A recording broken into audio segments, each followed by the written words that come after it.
In this video we're going to go through the analysis of an RNA-Seq experiment.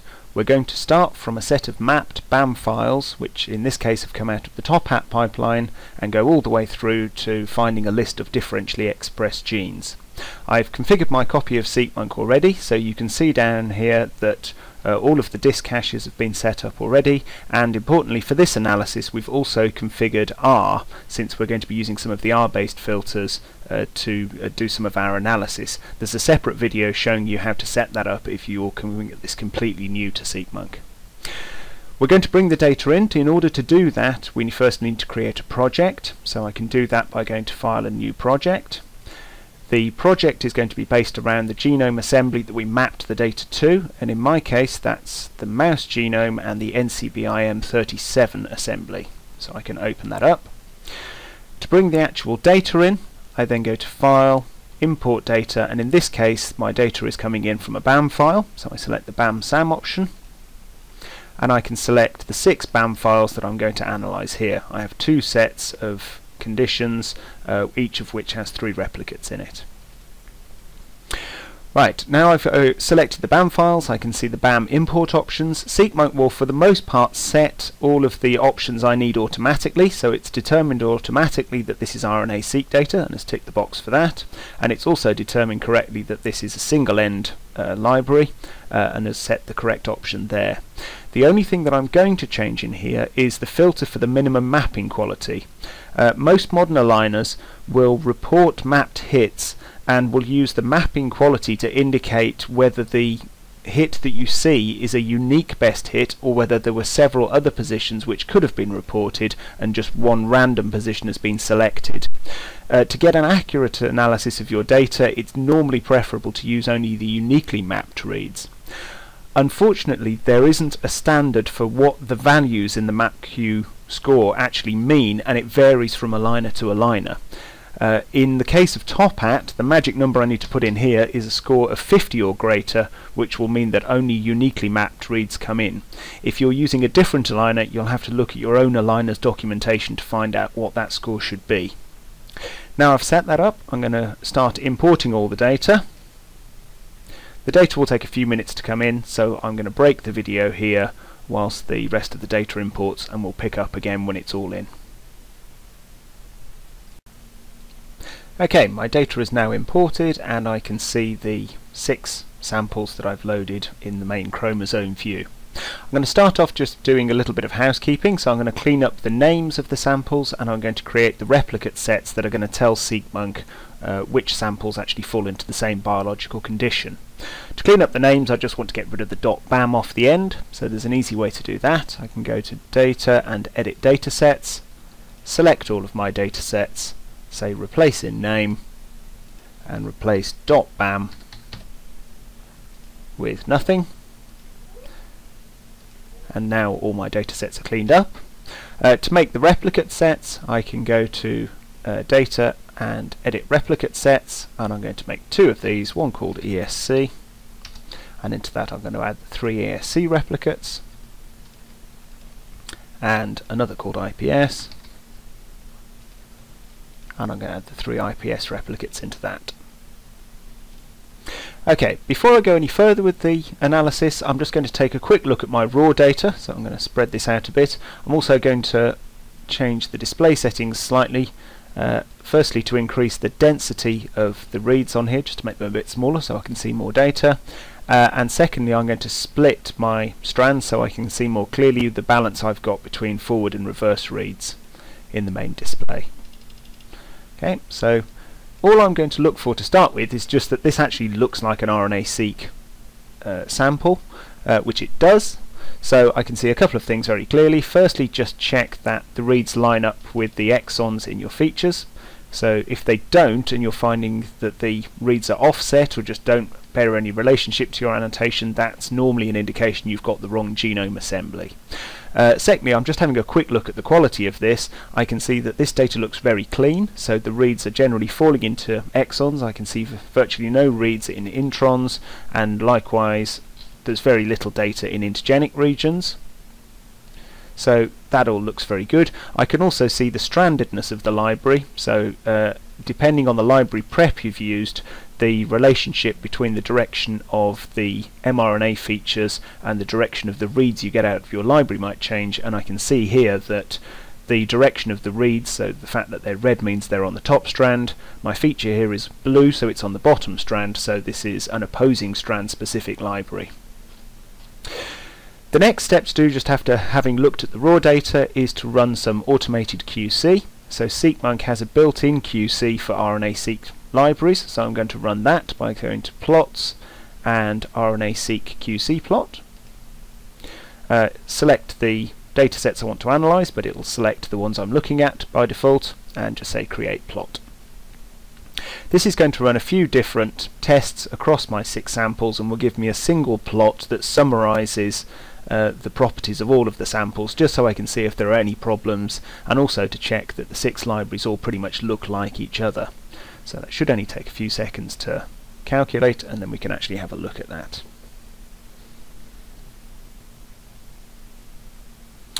Okay, so my QC plot has come up, and actually this looks like a very nice library. So the things that I'm looking at on here, this first box over here tells me the percentage of the reads that I've got that fall into genes. So in general you would expect that a fairly high proportion of all your reads fall into genes, and in this case here you can see it's like over 90% of the reads are actually within genes. Each dot on here is one of my 6 datasets, and the colours are shown down there. If these values were much lower, then that would probably be an indication that I had some kind of contamination, most likely DNA contamination in my library. In the second plot over here, I'm looking at the percentage of reads that fall into genes that then also fall into the exons of the genes. The expected value on this will depend on the type of RNA-Seq library that you've done, and particularly on the balance that you have between spliced and unspliced transcripts.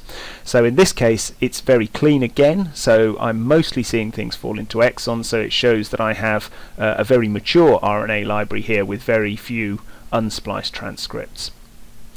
We've then got a filter for a couple of different common contaminants, so looking at the proportion of reads that fall over annotated ribosomal RNA repeats, and there's hardly any.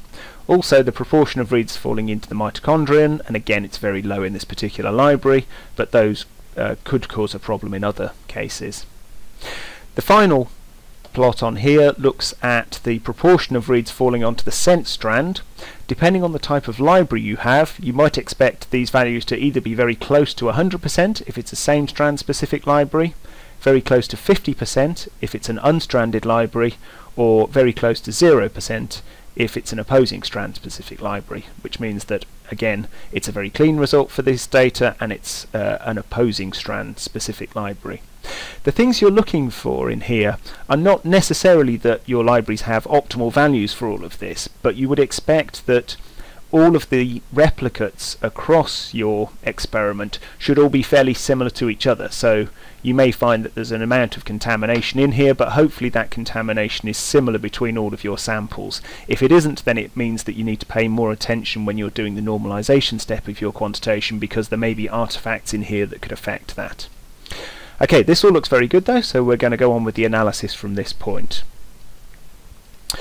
The next thing we're going to do is to quantitate our data, and we're going to quantitate it over a set of mRNA features. Now in this particular case I'm actually going to do an extra little step, which is that instead of using the default mRNA track, I'm actually going to make up my own filtered mRNA track. The reason for doing this is that the standard mRNA tracks that you get out of Ensembl contain a lot of transcripts that actually maybe you don't want to analyse. So the set of mRNAs that I'm going to bring in are the standard mRNA set from Ensembl, but filtered to remove those that are annotated as misspliced forms, so things that are like nonsense mediated decay or retained intron or something like that. Also to remove things that are annotated pseudogenes, and finally to remove unannotated genes, so things that just have an accession number but no other annotation. It's entirely up to you whether you go through this step or not, but the rule we try to follow is that we only want to analyse the transcripts that we would actually follow up if they came up as a hit, because if they don't, then what's the point of doing the analysis? You're just going to make life harder for yourself, your analysis will be slower, and your p-values will be less significant. So by cleaning this up, we should hopefully get a cleaner result and only get hits that we're actually prepared to look at. So to make this extra track, I've copied in my list of nice transcripts, and I'm going to go to Edit and find Named Features and search through my existing mRNA track for the set of features that I've just copied. And having found those hits, I can save these as an annotation track. So I'll call this nice mRNA.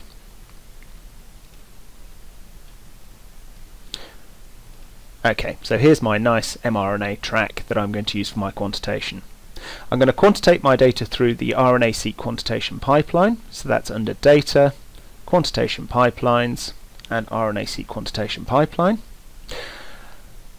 I need to set some options in here, so I need to say what type of library I've got. So we've just worked out that this is an opposing strand specific library, and I want to select the feature tracks that I'm going to quantitate, so this is going to be my nice mRNA. Because I'm not going to try and do any isoform determination here, I'm going to leave this ticked that says merge transcript isoform, so I'm just going to get one overall count per gene by merging together all of the exons from all of the splice variants. I'm not going to generate raw counts at the moment because I want to literally look at these, but we will do that later. So instead I'm going to generate log transformed normalized counts from each of my genes, and I'm going to run the pipeline at that.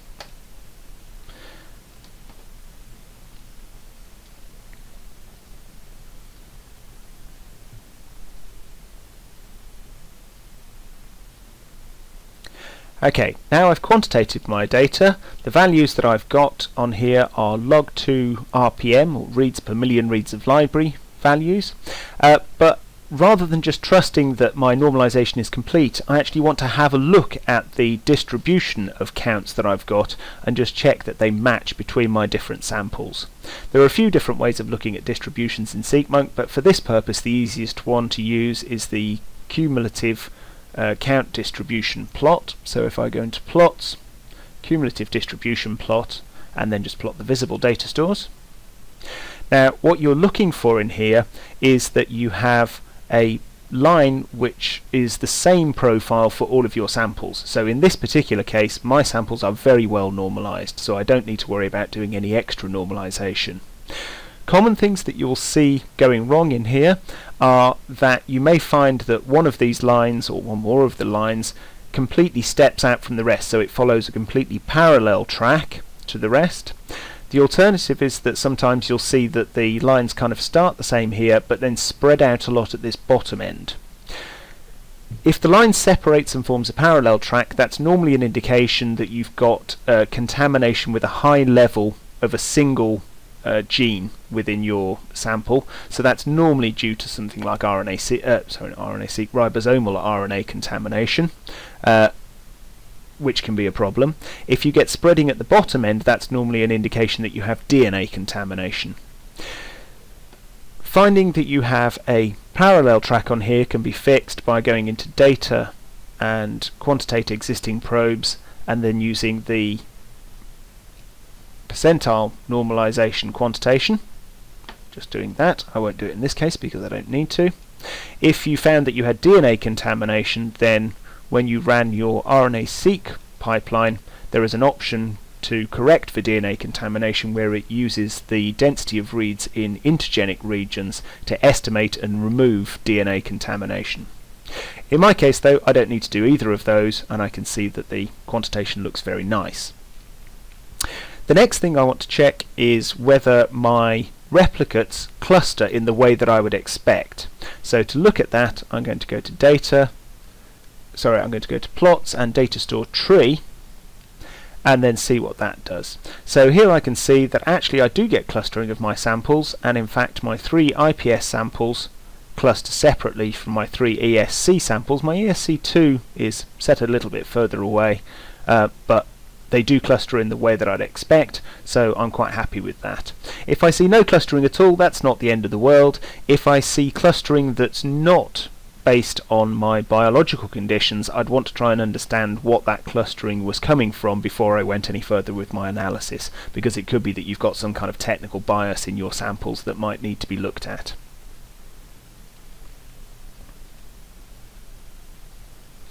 Okay, at this point we can actually start looking for differential expression.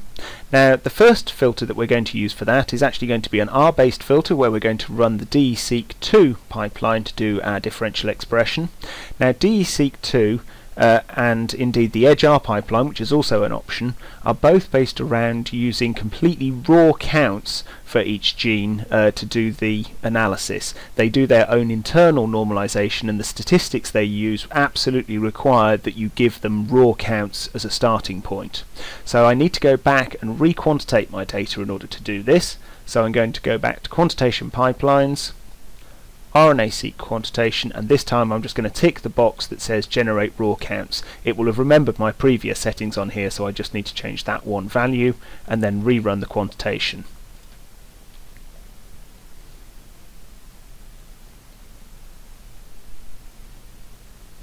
Once this is complete, I can actually set up the filtering itself.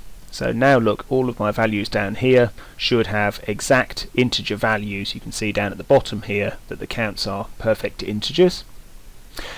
To do my quantitation then, the analysis I'm going to do is under the filtering menu, filter by statistical test, R filters, and then DESeq2 statistics.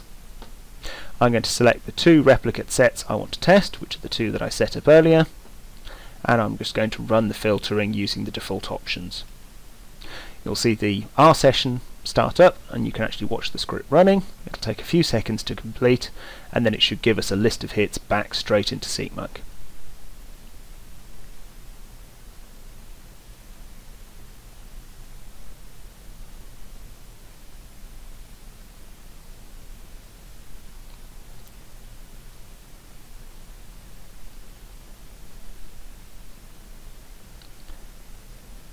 Okay, that's all completed, and we found a set of just over 1,000 probes that pass the filter.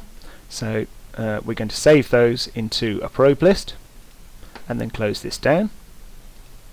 At this point I don't need the raw counts anymore, so I'm actually going to convert my counts back to my log transform normalized counts, so I can look at the data and check that the results that I've got back make sense. So I'm going to go back to my quantitation pipeline, turn off the raw counts option, and then run it again to get back to my nice normalized counts. If I'd done any extra normalization, I'd need to reapply that as well at this stage. The easiest way to see whether the hits that have come back make sense is to draw a scatter plot between my two conditions and then highlight the hits on that. So I'm going to select all probes on here, do plots, scatter plot, and then compare my two replicate sets. So here's my overall scatter plot of all points, and now if I choose to highlight a sublist, I can pick my DESeq list on here and highlight it, and I can see that it makes plenty of sense. The points that are coming out are off the edges of the distribution. There are some that are missing, but that's fine, but they sit in what look to be the right areas of the plot, so I'm quite happy with that. Now, one of the problems that we get with programs like DESeq is that the statistics used are very powerful, but that can mean that we get a lot of hits back. So if we're interested in following up some top hits off this, then the fact that we now have over 1,000 hits can be a bit of a problem for us. Some people like to reduce the number of hits by doing a fold change filter, but fold change filters are also not great for looking at this data, because what you tend to do is to pick out the more lowly expressed genes because they find it easier to achieve high fold changes. So we're actually going to take a more statistical approach to this and use a statistical tool built directly into SeqMonk, which is called the intensity difference test. So this is the easiest way to think of it is it's a statistically based fold change filter where it adapts the threshold for the magnitude of difference you see between your samples based on other points that have the similar level of expression to the one that you're testing. So it means that at the sort of high expression levels you would need a relatively low fold change for it to pass the test, but down here in this part of the plot you would need a very large fold change in order to pass the test. We'll run it and then you can see what I mean. So to run this test I simply go to Filtering, Statistical Test, Intensity Difference, and on individual probes I'm going to select my two replicate sets and run with the default options. Okay, I get a much smaller list of hits this time, and I can look at the results and just check that these make sense. So highlighting the new list that I've just produced. Okay, and you can see that it's picked off kind of the edges of this distribution, so that down here you need a large fold change to be selected, but at the top it's much more lenient. Now ultimately what I'm going to take out of this are the sets of points that passed both the intensity difference and the DESeq filters. So I'm going to create that intersected list. So to do that I'm just going to combine these two lists together, so I can go to Filter, Combine Existing Lists, and I'm going to say DESeq2 and intensity difference. Okay, so out of my 129 probes there, 98 of them also pass the DESeq2 filter. Okay, so now I can see my full set of gene lists that I'm going to produce. And again, I will do the scatter plot just to confirm that what I'm seeing looks sensible. So I will put on the DESeq list and the DESeq plus intensity difference list. So here you can see the blue ones are the DESeq only, the red ones are the ones that were both DESeq and intensity difference. Right, so now we have a good list of hits that we're going to be able to explore further. So what I'm going to do in this case is I'm going to export that list out.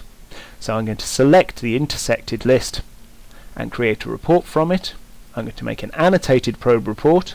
Now because my probes here were generated from the annotations I've got here, I'm going to be able to annotate with name matched genes, because the names of the genes should now match the names of my probes. And if I say OK to that, here's my list of hits, and alongside just having the list of hits I've also got the actual expression values as log2 RPM values for all 6 of my data sets. So if I save that,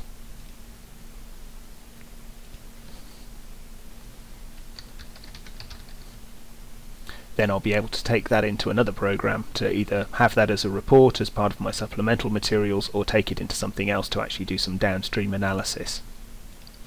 So that's really running the process right the way through, from starting from BAM files, checking your data, doing QC, quantitation, normalization, and differential expression analysis in 2 different methods on here. So hopefully this will give you a guide for doing your own analyses in future.